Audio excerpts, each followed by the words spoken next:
Welcome everyone to another episode of Life is About More Than Living, a podcast. Tonight's guest is Sam Mitchell. The topic is Autism Doesn't Define Me. Uh, a couple, and I'm gonna bring him on like right now, y'all. The podcast is again supported by my book and partner, Split Souls Transition. Scan the QR code. Check out other things. Especially Alfred Hal, More Than a Poet brand. Check out my Printify store, Self Taught Gear. So let me bring Sam on, and we'll go from there. Welcome, Sam, to this episode of Life is About More Than Living, a podcast. Like I said on camera, you are my youngest person ever since I started this 7 years ago, 7.5 years ago almost. Yeah, thank you for coming on, man. I appreciate you. Man, your story, I think, is the one that needs to be put out there. I say that by everyone, but definitely your story, what I read, and about you and so forth, as well as this good prep for another guest I'm gonna bring on, who has a PhD and she works with clients, younger people that has autism professionally. Uh, you met her at a writers conference back in Houston, Texas. Yes, this is all live. We're just having laid back. Uh, a couple quick quotes though that I have associated with this episode, and one is by an American musician whose name I'm not going to try to pronounce. He said, "Autism doesn't have to define a person. Artists with autism are like anyone else. They define themselves through hard work and individuality." But for this show, we'll focus into your quote. But you said, "I have autism, but I'm not broken. I do not need to be fixed." And I don't know much about the topic other than a little bit I read and stuff. So I'm gonna let you dive in, tell your story, empower some people, enlighten some people. Um, there's one more thing that's on my mind. Trying to think. Good Lord, I'm at older timers right now. Uh, oh yeah, uh, this podcast, this episode. Hey, we already got a YouTuber up here. We're streaming live to YouTube, Facebook, and LinkedIn simultaneously. So a YouTuber just popped up. What's up? Another night, another night. Thanks for joining. I'm gonna stop talking because this is Sam's show, not Alfred's show tonight. His story, his words. And if you have any questions, type them in the comment box. I think I got it set up so you can see it on his side. If you can't see it, I'll let him know what you typed in so he can respond back to you. Sam, let's do your thing, man. I don't talk long enough. We're 12 people on right now. All right. Yeah, we can tell my story. So what I do is I run a podcast called Autism Rocks and Rolls. It's a podcast and, about autism and how we and the cope with link it. is there too, so you can catch it, y'all. There you go. He said it best. Follow me on there. But anyway, through the podcast, it's grown so much. I developed sponsors, a board of 6. I'm an event planner in Indiana, where I'm from, and I do speaking engagements. I've spoken all over the place, man. It's crazy still. Started with $70 in a PayPal account. Now I'm making thousands off of it, and I have Wow. 23K downloads too. Wow. Keep going, man. It's your time, man. Say whatever you want to say, man. Well, I mean, trying. What else do you want me to tell you? I done a TEDx talk called "Soul Structure." The talk was about why those on spectrum need structure, and we need structure in our life because it gives us calmness in a unpredictable world. I say it's an unpredictable world because, unfortunately, this world can be very, I don't want to say unpredictable again, but very loose end, and I don't like that. Yeah, yeah. It can be. Um, like I said before, I don't know much about autism other than what little bit I've read. Uh, but I've also learned that a lot of people are extremely creative who have autism. Uh, that oh man, they're all over the place, musicians, and so you mentioned how your success with your podcast. What really inspired you to go there? Because I some people don't want to do the podcasting gig. I started out, So why did you choose that medium? Well, it started. I joined my high school's media club, and I fell in love with it so much I decided to start my own podcast. That I didn't wait till college to expand my skills. I could have waited Mm, till college, but I didn't want to. I've always believed in the phrase starting early. And yeah. I started early by learning how to start a podcast called Autism Rocks and Rolls. Mhm. Yeah, I was on Podbean myself for a while, and I'm gonna go over there and open up my account so I can follow you there. Uh, that title though, why'd you name it what you named it? Because I'm a fan of rock and roll music. Old school or new school? Chuck Old, Berry or modern day? I ACD, lost the sound, Sam. I can't hear you. ACDC, Nickelback, Okay. Elvis Hmm. Presley, Yeah, you get Pop some old school in there. Motley Crue. Hmm. Yeah, you get some old school. You going back to Elvis. You going way back. It depends on how far back you go with Elvis. Uh, man, this guy. I'm the guy who always has a lot off the cuff type thing, and I'm sitting here like, what you accomplished with your podcast, what you accomplished in life general. Uh, some people have quit and given up. They've taken the traditional model. You look, they caved into, well, you should do A, B, C, D, go to school, do this, do that. You have actually followed your passion, man. You followed your passion. And I discovered mine when I was 45. I knew it was there, but I didn't let go till after my 40s. And at the age of 63, I'm diving hard. Right. Well, hey, I'm just happy my podcast led me somewhere. I'm just happy my podcast led me somewhere. Why did you not think it would when you started No, it? I thought it'd be a hobby, but I didn't think it would make Wow. me 23K downloads. I about laughed still when I thought, oh, I have 23K downloads. This is Yeah. unexpected. I say it's Yeah. unexpected for the longest time because after dealing with 15 years of bullying and exclusion, you're not used to that feeling. So it's help me to understand what bully exclusion is. Well, bullying is like bullying, like getting kicked in the shins at 9 a.m. each morning. But my bullying was mainly behind the back bullying. I dealt with exclusion a lot because I was a different human being. I didn't follow trends. Mhm. I got excluded. Okay. Okay. That I can. I didn't know exactly where you're going with it. The aspect. Um, growing up in a small town, I'm a child. I'm a survivor. I don't like the word. I learned. My therapist says I'm a survivor, but my childhood trauma, life behind closed doors, made me intellectually awkward in the 70s and 80s growing up when we didn't have that freedom of latitude and resources that we do now to pull kids out of some of the places, especially in a small town with three stoplights like I grew up in. So Right. to hear you say that on one side, I can look back in growing up. I, there's times I celebrated life, but there's a time when I will be challenged and be, how are me to say the word? I would be bullied by certain individuals because they knew I would choose not to fight back or shrink back because there was something going on with myself. Uh, versus the guy now who does a freaking podcast and don't shrink back from nobody. Yeah. I've learned a long way that the best way to prove doubters wrong is walk away and do the work yourself. Do the work yourself. Yeah, and with your number of downloads, man, my podcast's been around as long as it has been, and you just got a hot topic to get that many downloads.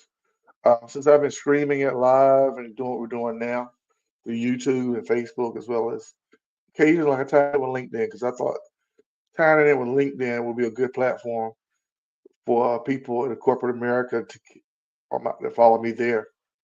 Perhaps reach out to you from that end.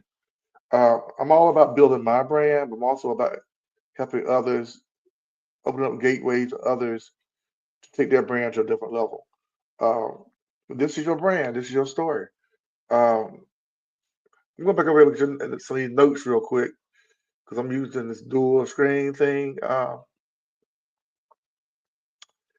You love to entertain your audiences. Give me some more of that. Well, I entertain by educating.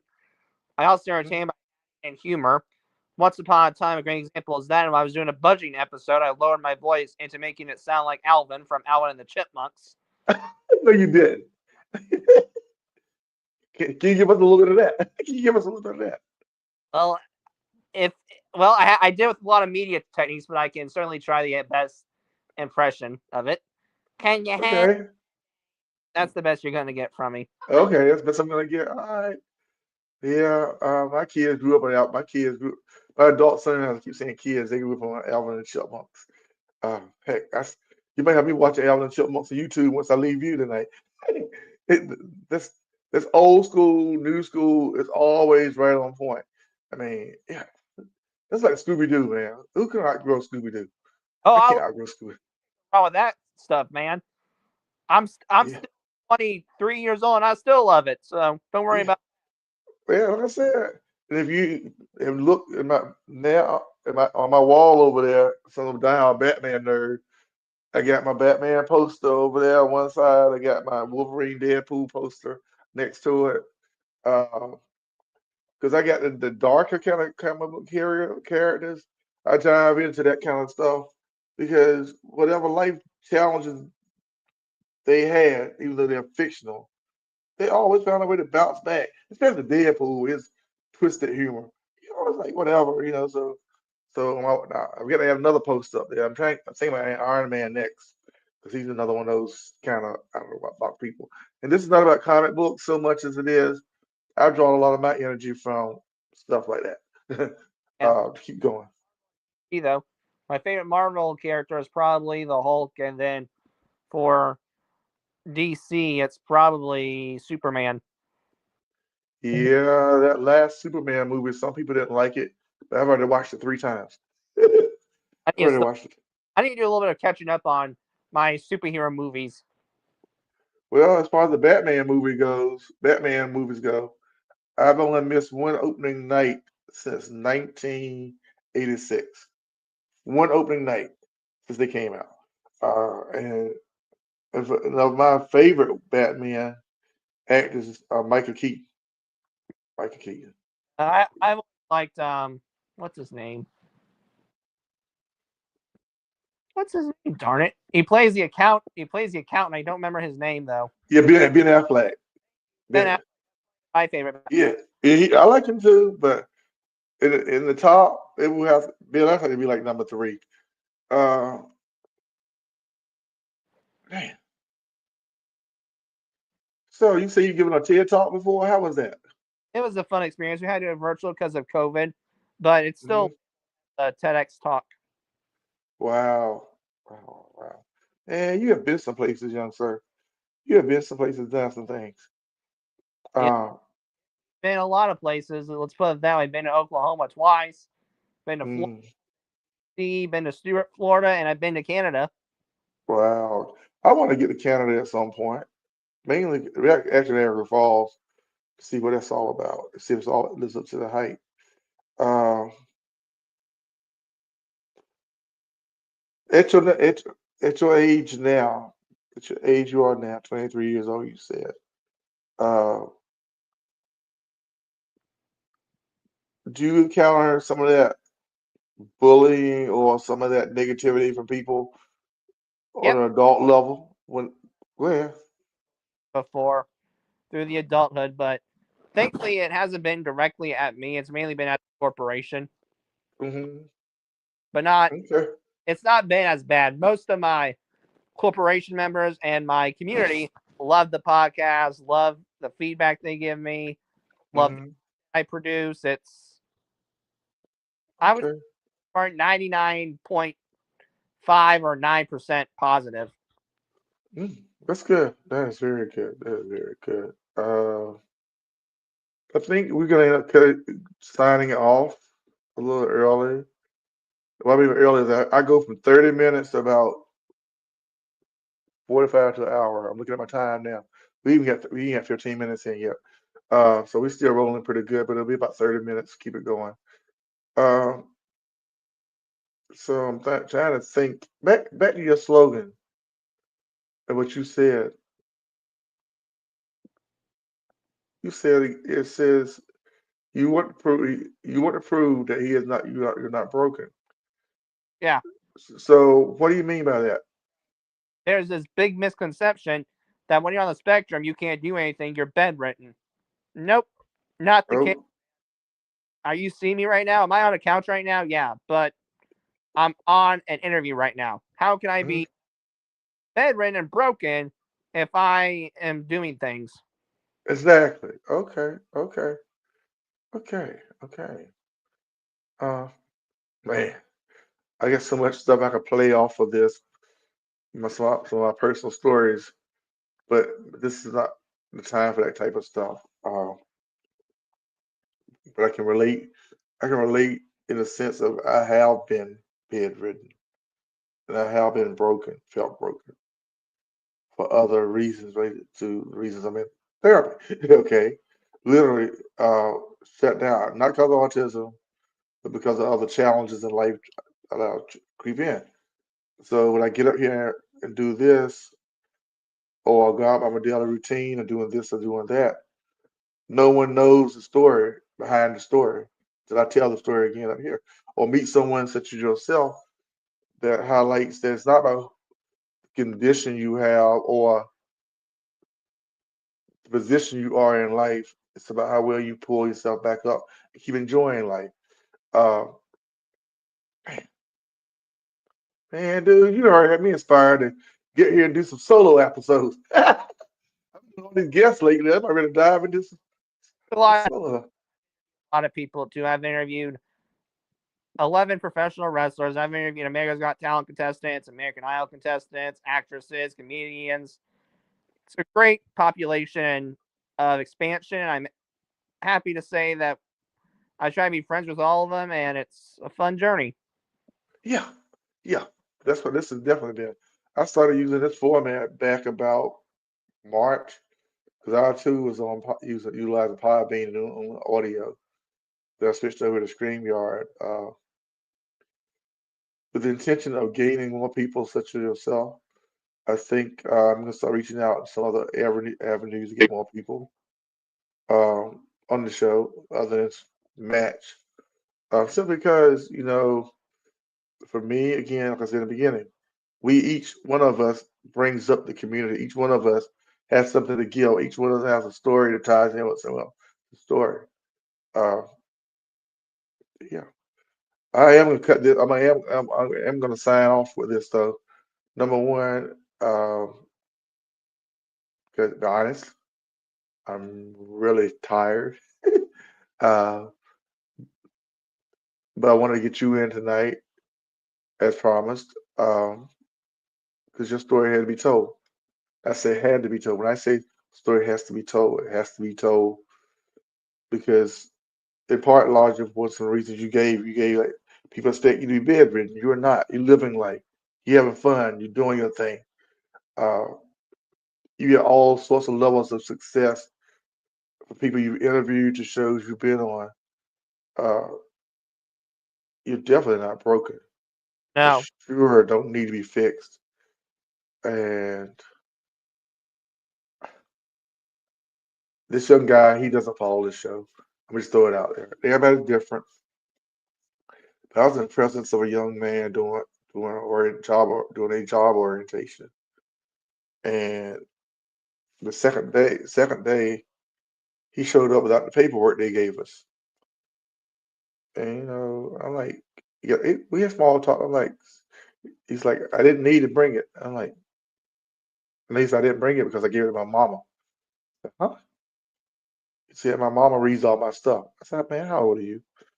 He's like, I'm 18. He said, well, this stuff ain't important. She'll read it. She'll tell you what to do. But you're here doing the job. And the reason I'm bringing this in is to say that, like, every one of us has a choice.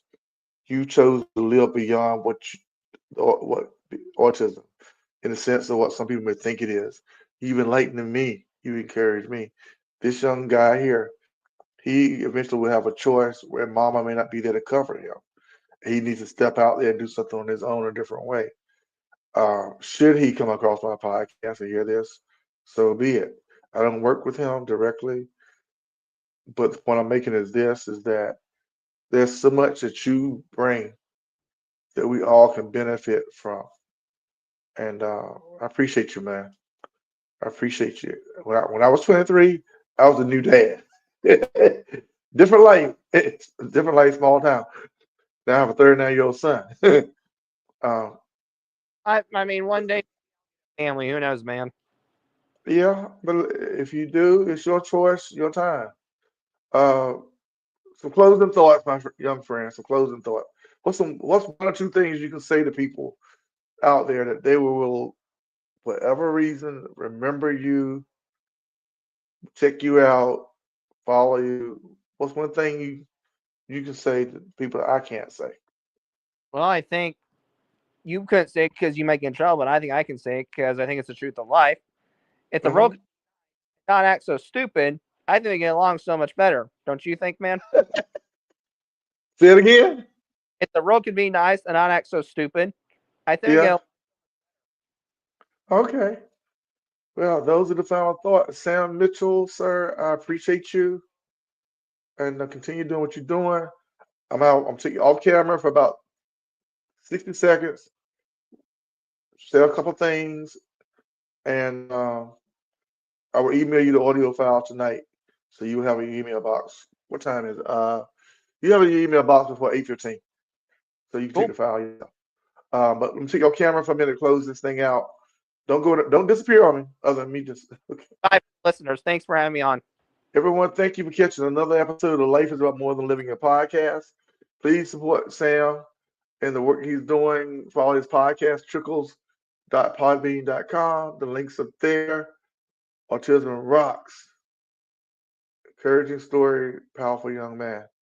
Thank you for catching another episode of Life is About More Than Living a Podcast.